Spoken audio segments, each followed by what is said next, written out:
بني اسرائیلو کې یو ماشوم یتیم ماشوم پلار نه و تفسیر عزیزی والا تفسیر بغوی والا تفسیر معلم القرآن فی دروس القرآن والا او تفسیر سراج المنیر والا دی دا واقعا نقل کړي دا دغه یتیم ماشوم او یو مور وا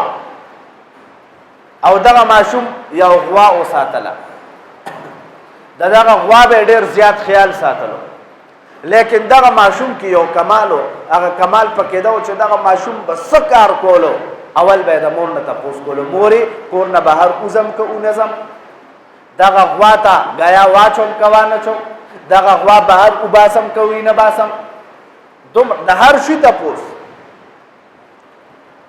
یو ورځ الله جل شانه فرشته د انسان په شکل کې راولې غلا او دغه فرشته د ماشوم لوي ماشومه دغه غوا مال نه راکې دومره قیمت بدر کم قیمت ولا کم یاد کو دغه ماشوم ولا وای صبر زم خپل مور نه تاسو کو دغه ماشوم را له مور نه تاسو کوي مورې بهر یو سړی دی مالی ویل دغه غوا دومره قیمت درکو سو کم خرڅه کم پکنه وینه بچی ما خرڅه ودا غوډر کم قیمت ده دغه ماشوم رالو دغه فرشته د انسان په شکل کې چوا دی لوي وی مال خپل مور اجازه ترانه کو وی زدا نشم خرڅو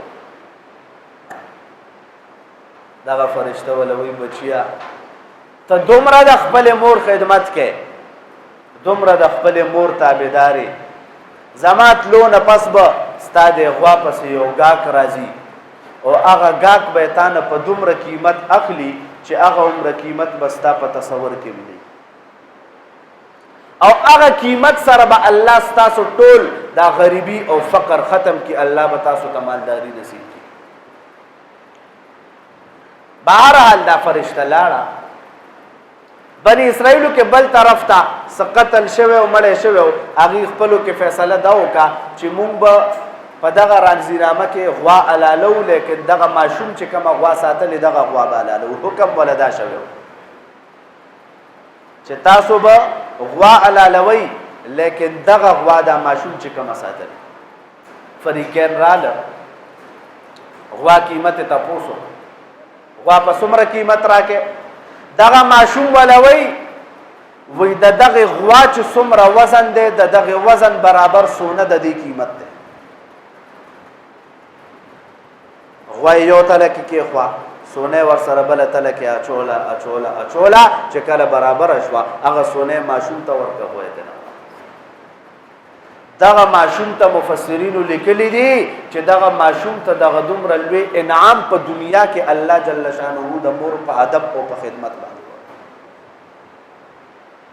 نو بعض انعامات د بعض اعمال بدله الله جل شانه الله جل شانه خپل بندگانو ته په دنیا کې ورکي